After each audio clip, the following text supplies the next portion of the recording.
Berapa tahun Anda jadi suami? Pernahkah Anda menurunkan ayat Quran tentang menjadi suami yang baik? Kenapa nggak Anda turunkan ayat-ayat jadi suami? Ini jadi suami, ini jadi ayah. Pernahkah Anda mendengar kalimat di Quran bahwa suami beriman itu tidak cepat marah pada pasangannya? Quran surah keempat ayat 19. Ya ayyuhalladzina amanu, hai suami-suami merasa punya iman, la tarithun nisaa karha. Jangan wariskan watak burukmu kepada istrimu setelah kamu menikah. Dan turunkan bagaimana cara Nabi memahamkan itu. Bukan berarti setiap suami punya sifat buruk, tidak. Maksudnya ada sifat-sifat yang ditafsirkan oleh hadis Nabi. Kata Nabi, lihat-lihat kalimatnya, ittaqillaha fin nisa. Ditafsirkan oleh Nabi, para suami bertakwalah kepada Allah dari istri-istri kalian. Fa innahunna khaliqat min dal'in a'waj. Karena istri-istrimu itu diciptakan di tulang rusuk yang sangat sensitif. Bengkok tapi sensitif. Mau diluruskan takut patah, dibiarkan tetap bengkok. Apa maksudnya kata Nabi? Kamu itu laki-laki, diberi nama dengan rajul. Rajul itu seakar dengan rijal. Rijal itu keras, tegas, berwibawa. Kadang-kadang lupa sifat rajul ini dibawa kemudian untuk berkomunikasi dengan istri. Istri punya sifat dengan sifat yang lembut. Dengan kelembutan itu cepat merasakan seperti tulang rusuk yang bengkok. Kadang muncul ketegasan kita dipahami salah oleh istri kita. Bagaimana menerjemahkannya? Turun ayatnya, turun hadisnya. Diterjemahkan dalam kehidupan Nabi. Diberi contoh lewat istri-istri Nabi. Kenapa akhirnya istri Nabi diperkenankan lebih daripada 4? Berapa istri Nabi? Lebih daripada 4. Teman-teman, di antara rahasianya, maaf ya, di antara rahasianya, karena istri-istri Nabi itu seluruhnya adalah miniatur seluruh karakteristik perempuan di muka bumi. Di seluruh istri Nabi mewakili karakteristik perempuan di muka bumi. Silahkan antum cek pulang ke rumah. Antum akan temukan di antara istri antum akan ada yang mirip dengan karakteristik istri Nabi. Akan ada sebelum menikah dengan Nabi. Dari yang paling cemburuan sampai yang paling perhitungan. Akan muncul. Tapi lihat bagaimana Nabi mendidik mereka. Masya Allah. Yang tadinya perhitungannya masalah uang belanja. Sekarang bagaimana satu kurma menjadi ibadah. Pulang ke rumah. Kalau istri antum banyak menuntut, pah belanja kurang, pah ini, pah itu. Baca, kembalikan kepada hadis. Kira-kira istri antum mirip siapa itu. Cek.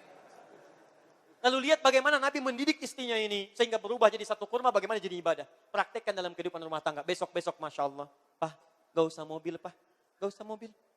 Telunjuk kita ada sudah cukup, pah, untuk menghentikan mobil di jalan. Sudah, papa gak usah capek-capek lagi. Besok gak usah cari mobil, pah. Kita tunjuk aja begini. Cukup, papa. Dan itu membuat kita lebih tawadu dalam kehidupan. Masya Allah. Begitu turun, rendah hati, bayar. Enak. Cek, pulang ke rumah. Mungkin ada di antara antum yang istrinya mirip, misalnya maaf, Sayyidah Aisyah. Ada yang mirip misalnya Saudah binti Zam'ah radhiyallahu ta'ala anha. Ada yang mirip misalnya Ummu Habibah. Ada yang mirip Maimunah dan sebagainya. Kalau Khadijah itu agak susah. Agak susah. Khadijah itu dilukiskan di Al-Bukhari, hadis yang keempat. Kalau Nabi punya masalah seberat apapun, itu pulang ke rumah, lihat wajah Sayyidah Khadijah hilang setengah kegelisahan. Setengah masalah hilang. Mendengar kata-kata beliau, hilang semua masalahnya. Suamiku sayang, kau itu orang baik. Kau tidak punya musuh. Selalu berbuat baik pada orang lain. Menyambung silaturahim. Yakinkan pada dirimu. Yakinkan pada jiwamu. Aku akan bersamamu dalam suka dan duka. Jadi begitu melihat wajah istrinya, hilang setengah kegelisahannya. Kalau mau cek, antum pulang dari kantor besok. Sedang punya masalah, pulang ke rumah. Ketok pintu yang pertama lihat wajah istri antum. Begitu setengah dari masalah antum hilang, punya peluang jadi setengah Khadijah dalam kehidupan antum. Tapi begitu antum lihat tambah masalah misalnya, itu jadi masalah. Sebetulnya mah ya, masalah itu enggak besar-besar amat nih mah. Tapi ketika lihat mama, kenapa jadi bertambah? Misal ya, itu yang jadi persoalan. Kembalikan. Enak teman-teman, bawa ke rumah. Ayo antum sudah berapa lama jadi suami? Yang di belakang jadi istri, jadi ibu. Kenapa Anda enggak pernah sempat sih menurunkan ayat? Antum sudah puluhan tahun hidup, belasan tahun berumah tangga. Kenapa enggak dikeluarkan yang kecil-kecil? Jadi istri Qur'ani, jadi suami Nabawi, turunkan ayatnya, turunkan hadisnya. Ini indah kok, Nabi hidupnya enggak tegang. Enggak tegang, Nabi biasa aja. Pulang ke rumah kadang canda, lihat istrinya sedang membuat adonan dari tepung. Dilihat oleh Nabi, tiba-tiba apa yang terjadi? Diambil tepungnya, dicolekkan ke keningnya begini, ketawa bersama-sama. Besoknya dengan Sayyidah Aisyah balap lari, kata Sayyidah Aisyah, aku kalau dengan Nabi selalu lomba lari. Kalau aku sedang keadaan-keadaan langsingnya, aku menang dari Nabi. Ketika aku semakin gemuk, kalah sama Nabi. Nonton bareng-bareng, kadang diangkat oleh Nabi, Sayyidah Aisyah. Masya Allah, indah suasananya. Nikmat. Rumah biasa-biasa, ruangan kecil, tapi indah dialami. Demi Allah saya katakan, setelah menikah dengan Nabi, dibimbing oleh Nabi, tidak ada keluhan dalam rumah tangga Nabi. Indah, nikmat, enak, nyaman. Nabi, Rasul, jamin masuk surga, bebas dari kesalahan, tingkat surga paling tinggi. Rumahnya RS7, ruangan sangat sederhana, sangat sempit sekali sehingga selonjoran saja susah.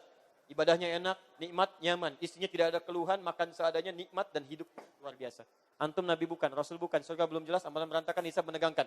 Rumah cukup luas, istrinya luar biasa, nyaman, tenang, tentram. Kenapa tidak mendapatkan apa yang pernah dicontohkan oleh Nabi? Bukan karena kurang pintar, mungkin kurang pernah membuka tentang alur kehidupan kita. Coba dicek lagi. Nah ini baru kurang senyumannya udah rame gitu kan. Dan yang paling saya tidak habis pikir. Tidak habis pikir. Kok bisa ada orang belajar Al-Quran, belajar sunnah, pulang ke rumah, cerai dengan istri suaminya? Ini menurut saya keterlaluan. Untuk belajar apa ini? Dulu orang belajar ini pulang ke rumah jadi harmonis. Dinyambung, jadi senang. Yang kurang dinaikkan, yang lebih diturunkan. Seimbang di sini. Kok bisa orang sekarang baru pulang belajar Quran, belajar sunnah, pengajian Quran, pengajian sunnah, pulang ke rumah pisah dengan suaminya? Lebih baik mencari calon suami yang sunnah daripada menikah dengan laki-laki bid'ah. Masya Allah. 20 tahun berumah tangga. Antum ini kenapa? Heran saya. Ya, coba lihat baik-baik teman-teman sekalian. Barangkali antum salah belajar. Coba lihat baik-baik. Stepnya turunkan. Antum itu dititipkan oleh Allah suami antum yang sekarang. Karena itu pasangan terbaik Anda. Terbaik Anda. Jadi kekurangan Anda dilengkapi oleh suami Anda. Anda pun suami kekurangannya dilengkapi oleh istri Anda sekarang. Karena itu jodoh terbaik Anda. Maka kalau Anda mendapatkan kekurangan di istri Anda, wajar karena dia bukan malaikat sekali lagi. Kalau ingin cari sempurna, nikah dengan bidadari sana. Kalau mau cepat meninggal. Ya. Sama istri juga begitu, jangan banyak mengungkit kekurangan suami. Karena suami Anda bukan malaikat. Bukan malaikat. Kalau punya kesalahan, wajar. Kesalahan itu dikirimkan supaya Anda dapat pahalanya. Jadi kalau istri menuntut suami jadi soleh, jangan banyak dituntut, bantu dia menjadi soleh. Sama, suami juga demikian. Kalau suami mengharapkan istrinya salihah, jangan banyak dituntut, bantu dia untuk menjadi salihah.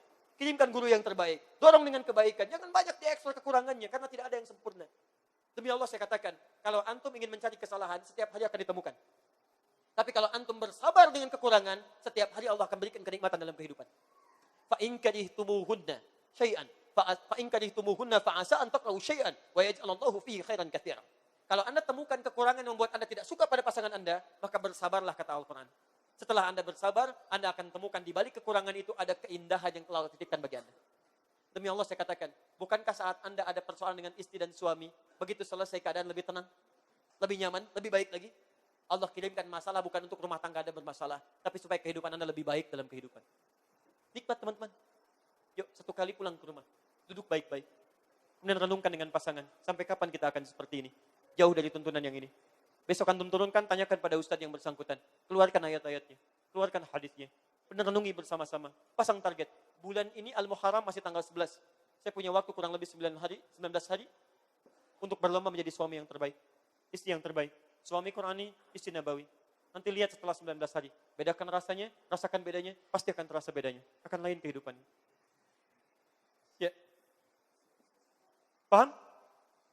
Alhamdulillah. Jadi itulah prakteknya, turunkan ayat-ayatnya, hadirkan ke bumi.